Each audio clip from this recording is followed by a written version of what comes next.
Scheiß die Wand an, ey. Scheiß die Wand an is German and means shitting at the wall, basically. And usually you say that if you're like Kabuya! Like, you feel like you've been destroyed, right? Been fucked in the A. F'd in the A. Now it's children friendly because he said F'd in the A. Yeah.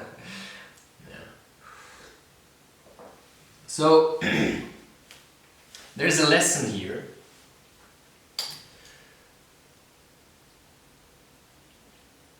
Right, now I come back home. And, I mean, you see the state this room is in? It's not like perfect. It's also not terrible. But it certainly could be improved, right? And I listened to one of my earlier things and I was talking about juggling. And sometimes it's good to remind myself of the things that I have said previously so I can say them again, because they're still relevant. So even if you listen to my first podcast episode or my first videos, you know, there's always something to learn, because I was in a different state of mind, but the things I say are usually just as relevant. And you see there's some lentils laying on the ground, you know, it's like breadcrumbs. You're trying to pick the breadcrumbs you need. So, for me, listening to Ramda's earlier work from like 74 was different than listening to the ones from like 95 or something. And so every stage has its relevance also for you. So if I would have listened to what Ramdas did later, I don't think he would have spoken to me as much. So I needed that kind of, you know, foolish, immature guy, and later on I was listening to the other guy. So right now I'm allowing myself to make certain mistakes, because this is a matter of balance and juggling.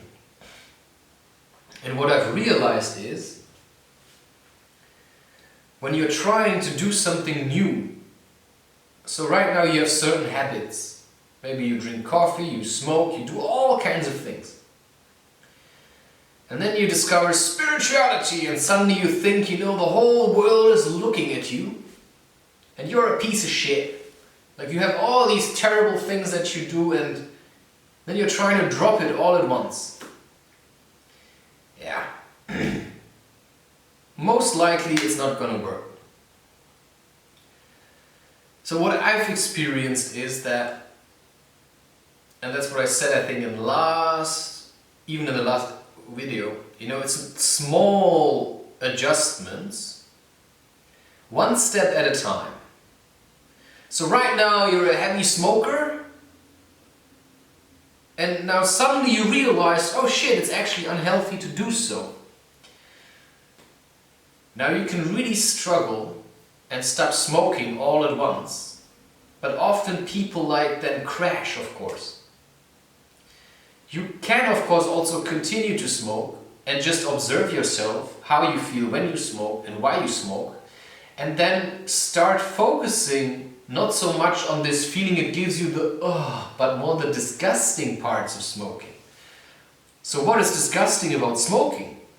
Well, first of all, you can actually look at some of the pictures of smokers' lungs and just let that sink in for a bit. This is probably how it looks like in here. You may also look at the fact that smoking is actually completely stupid, and it looks stupid. Because why would you run around? You know, I don't do that, and I'm not missing anything. So why do you think it looks cool if you take something and then you light it and you blow out smoke and somehow people think it looks cool? When I was smoking shisha, the water pipe, hobbly bubbly, the hookah. The main reason why I like doing that was because I like blowing out immense amounts of smoke. Why? It doesn't matter, but I like doing it. And it took me quite a while to get rid of that habit. Of course now, I'm still drinking coffee.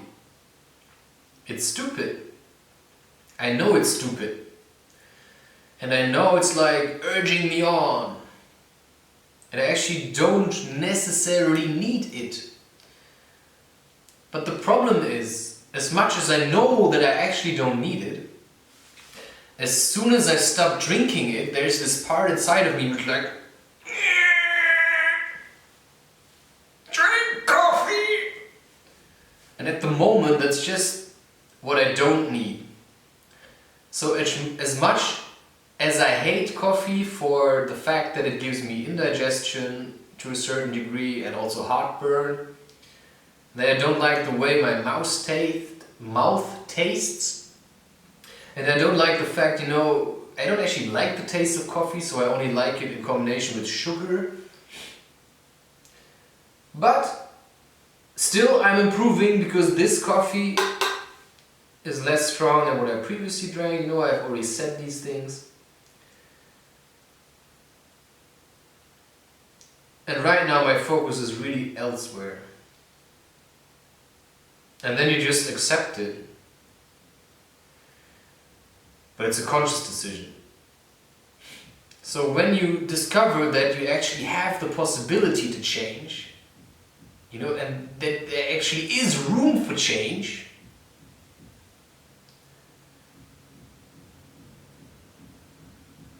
well, you might want to change everything at once. And for example, now, drinking that coffee, I came here and I was full of energy and I thought, continue!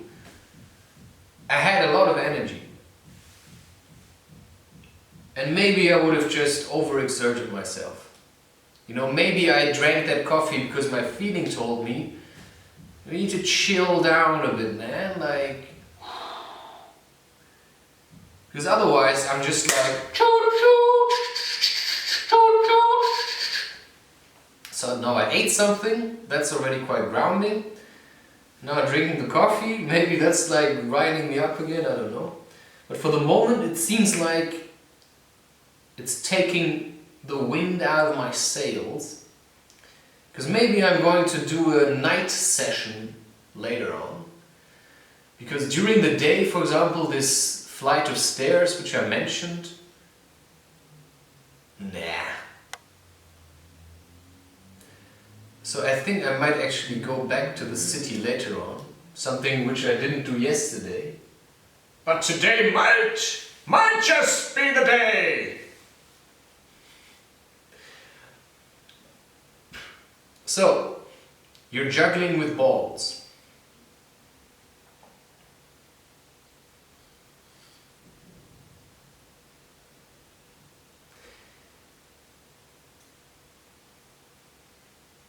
Yeah, don't take too many. You start with 2, right? And then you add a third one. Yeah? And if you're really good with that, you might add a 4th one. But then you also have to realize that every time you take another ball, you will drop them more often again. Because now you learned to keep 2 up.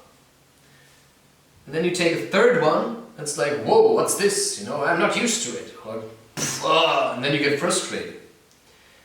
It's like, I just came back from recording a whole bunch of videos. Like, I walked quite a distance. And I put quite an effort into recording these things. And I didn't really eat today anything. And then I had to be faced with people and stuff. But I'm trying, to keep these videos kind of positive and, also regular. 1 per day, I mean, it's insane. But it's a challenge, so try to do it. And then I come back here into this piece of shit, you know, junk, full of like old energy, clothes laying around. It's like, fucking hell, I have to do this, right? And then I think, oh shit, I still didn't do that, and now I drink coffee. I see all this dust, and then there's this fluffy stuff on the ground, which is also kind of dust and dandruff and hairs, and probably bits of saliva and dead animals, and probably also my thoughts like, ooh, masturbate, ooh, masturbate, ooh, ah. You see? So, of course, I'm also living in this. You know, I have done these things in here.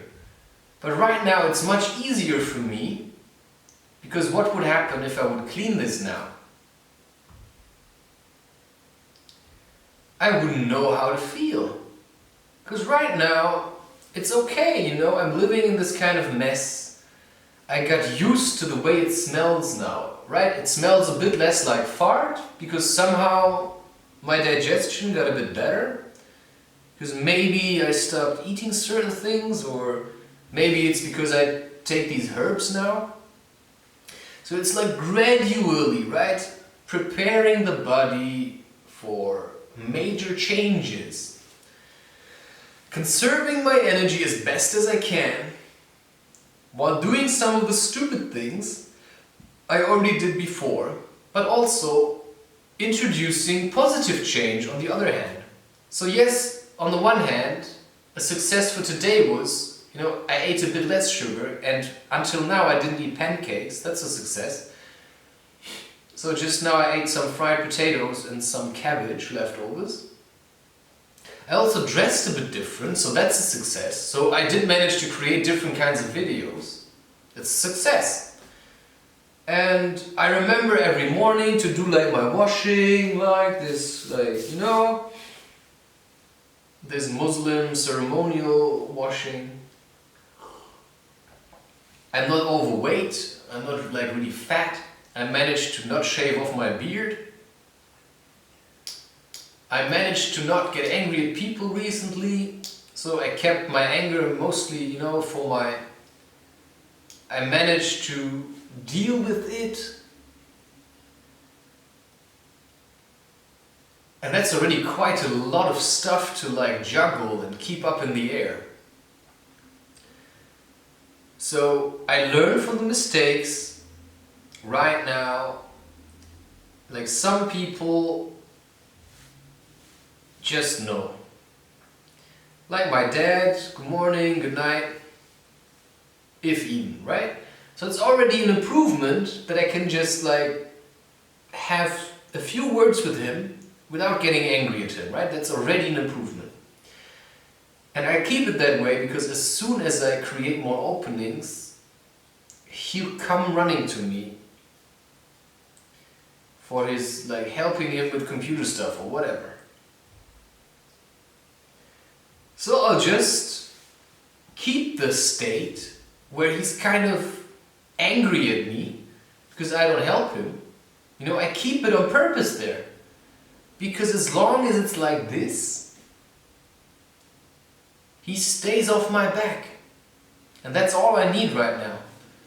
So yes, in a way, you could say that's in a way manipulative or calculative, because I know how people will react if I do certain things. It would be stupid if I wouldn't do them, because I know how they will react, and that gives me the freedom to do it anyway, because I know that it's not really my fault, it's their fault.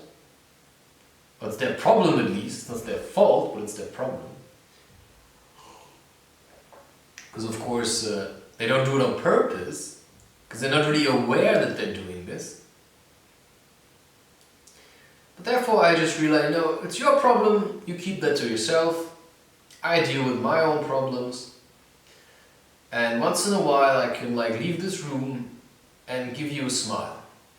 That's all there is to it, right? Like the least I can do right now, like That's the pinnacle of what I'm able to give you right now, is once in a while a smile. That's it. And well, now I'm in here, I feel like I don't want to leave. So first I thought about going slacklining. But that's also the thing, you know, you can always do one more thing, right? You can always do this and that and this and that. But then already also see, like, what are you carrying already? And maybe just lie down a bit and sleep. You know, even though your room is a mess and you should probably clean that, and you know, what if the woman of your dreams rings your bell and, well, that's me right now. Everything else would be a lie. Because right now I feel like living in this kind of state. And whoever would spontaneously come here, which is highly unlikely, but you know, always a possibility, you know, I cannot care about this. That's just how it is right now. So just accept it. Because leaving the room like that enables me to record this video and talk about it, right? I have something to talk about. But also making it a conscious decision. You feel into yourself, do I feel like cleaning right now? And then you come to the conclusion, no, I don't. I don't understand why, but right now I have a feeling I'm not supposed to clean this room. Because somehow, you know, I'm supposed to work myself out of this shit and just keep going. So the focus is on to work no matter what the circumstances. To get my shit done, right? To move on. To continue to look ahead and to do the stuff that needs to be done in the moment. No excuses and no manipulation. No masturbation. No, like, I drank too much coffee and that's why I cannot work. No, then drink another one. And then work anyway. You know, my woman is not with me. You know, I feel so alone, I can't do stuff. Well, then do stuff, right? Oh, because my room is untidy, I don't feel like, I don't know what. Well, then either clean it or just ignore that it's untidy and just do something productive. Write a poem with that feeling of miserable, shitty little me. So, yeah, I mean, I've been kind of sick recently. I mean, healing, not sick. I mean, sick of this shit, but healing. And I told you already, normally I would have taken this as an excuse, but what did I do? I just continued. Some people have sometimes a headache, and then they take it as an excuse to complain to other people. Well, I have a headache. Well, then do something about it. Drink less coffee, drink more coffee, I don't care. You know, just stop complaining. Because that's the worst kind of stuff. And the more you have people like that in your life, the more it shows you how you are yourself, actually.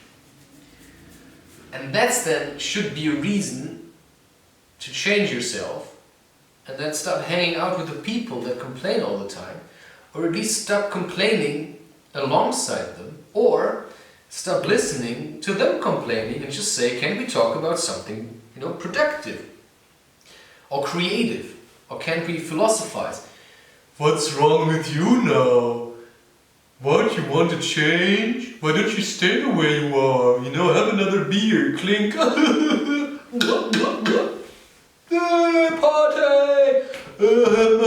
I have a hangover, I vomited twice, and you?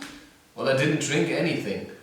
Well, that's kind of uncool. What a pussy. Well, enjoy your life, you know. Have another round in hell. Yeah, that's then how you can deal with this. And then you just fuck off out of their life. Because if they want to keep playing this stupid game of self-manipulation, and that's why I also say, you know, when a woman comes to me and she claims to love me and then she runs off with other men and has sex with them, then I say, well, that's your decision. You decided to jump back into the pit can't help you with that, because my way is forward and out of this shithole, and your way seems to be going back into it. So I think that's just about all there is to say to it. Yeah, and I think the more I understand these things, because sometimes I get a bit scared of myself because I just let go of people so easily. Like they didn't mean anything to me anymore. But that's just how it is. They don't. In that moment where it becomes clear to me that they weigh me down, I just say goodbye.